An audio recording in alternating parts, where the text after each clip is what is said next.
चारुका यकरंदे पदा वशत के गप्पना देमा बरे सरपदे मर्दवानी अमरादारियागो पाकिस्तान एटमी असासा या देगे मुल्कानी एटमी असासानी दरगता अमेरिका इक्का परेशानी परचा हस्ते आइयाचे ए गपजानक बैते के अमेरिका तेवगे दुनिया तहा एव का यक ताकते बहेगे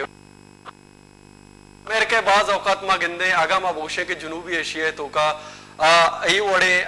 रवैया एर कनेगे गुड़मा उदा चारे के अमेरिका ना एव का इदा बल्कि अमेरिका यूरोप तो का मगरब तो का हम हमें वड़े रवैया ये अस्ता मसन एटमी ताकत देगे मुल्क के अस्ता फ्रांस से सूरता देगे मुल्कनी सूरता आया चे भी आइया दिलरंजी अस्ता में बाज औकत मिडिल ईस्ट वादे के पॉलिटिक्स चार हैं आवदा में भी गिनने के आवदा बाजे इंचे मुल्क के अस्ता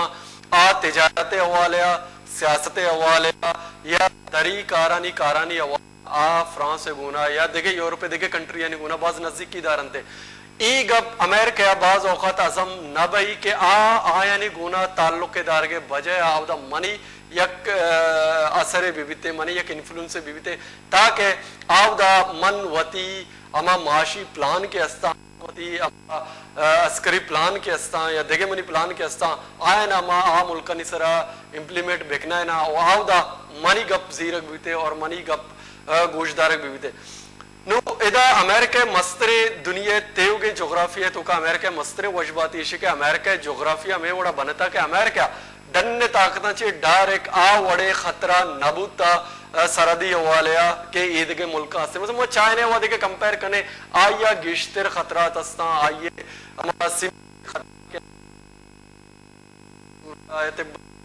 के मुल्कानी का आइया वतारा को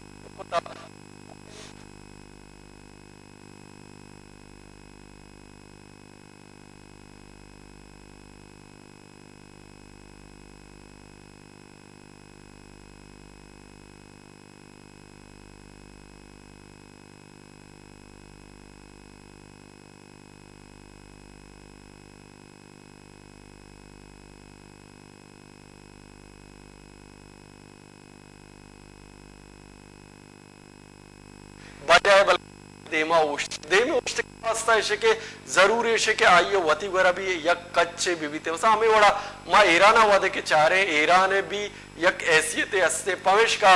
अमेरिका ओ दिगे ताकतानी देमा कहते हैं उष्टिते ओ वती गप्पारा मन्नी निते नो ईराना ए मामला तो का एटमी असासियानी के गप बैगे इदा के हम त्रुस के अस्ते वती त्रुस से बल्कि त्रुस पाकिस्तान वास्ता ने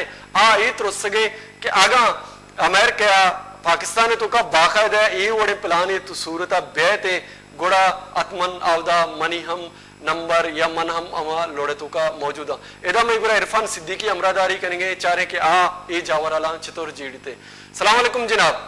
वालेकुम अस्सलाम। जनाब आप ये बताएं कि पाकिस्तान के एटमी असासों के हवाले से जो बातचीत हो रही है जिस तरह अहमदी निजाद ने जो अपने खदशात जाहिर किए अमेरिका के हवाले से इसमें कितनी सदाकत है? देखिए अगर आप तारीख पे जाएं और हालात वाकयात पे निगाह रखें तो फिर तो ये जो तंबीही किस्म का इंकशाफ आया है अहमदी निजाद साहब का इस पे कोई हैरत नहीं होनी चाहिए, इसलिए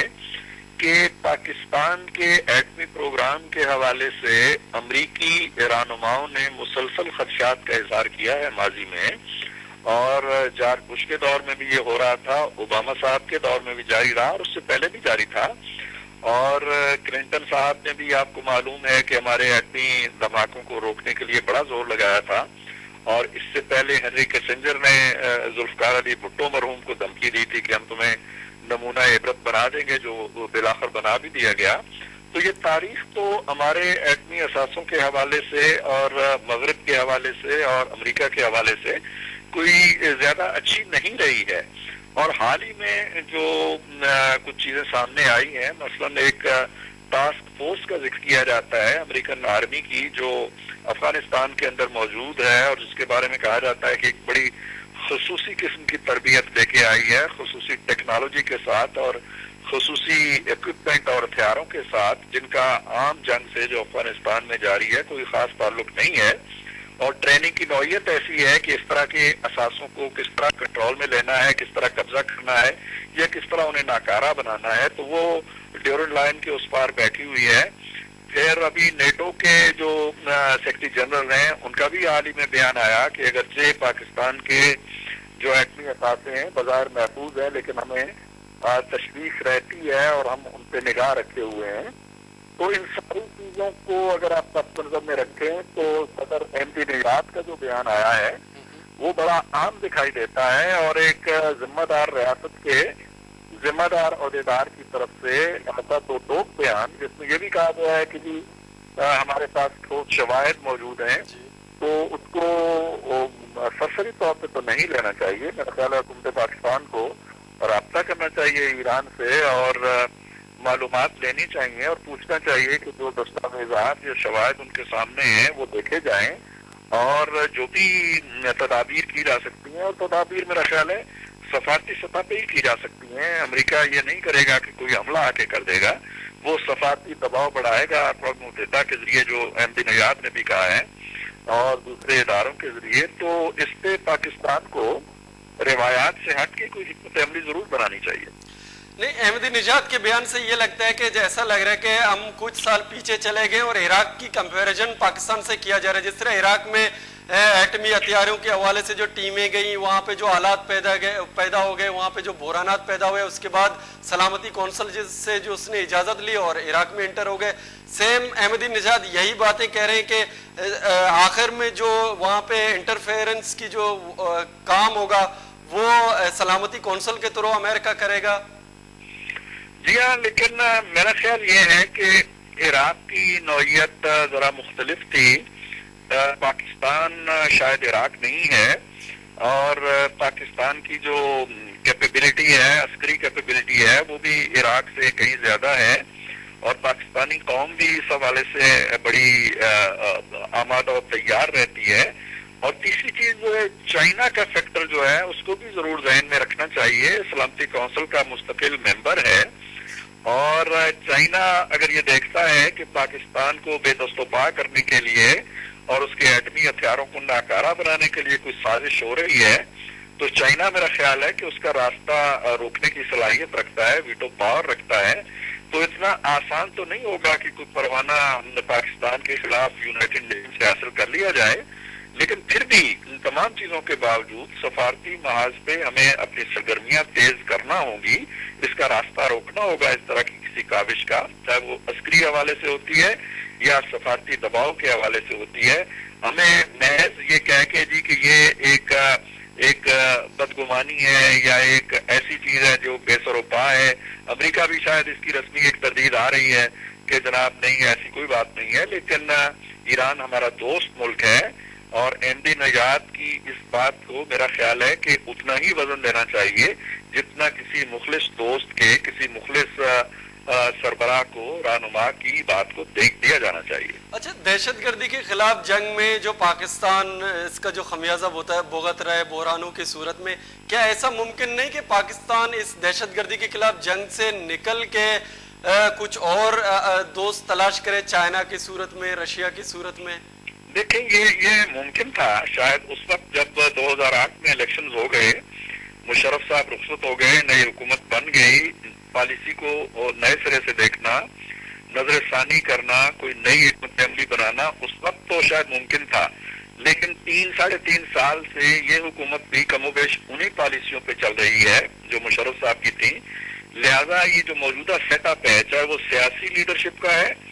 چاہے وہ ملٹری لیڈرشپ کا ہے، عسکری لیڈرشپ کا ہے، یہ دونوں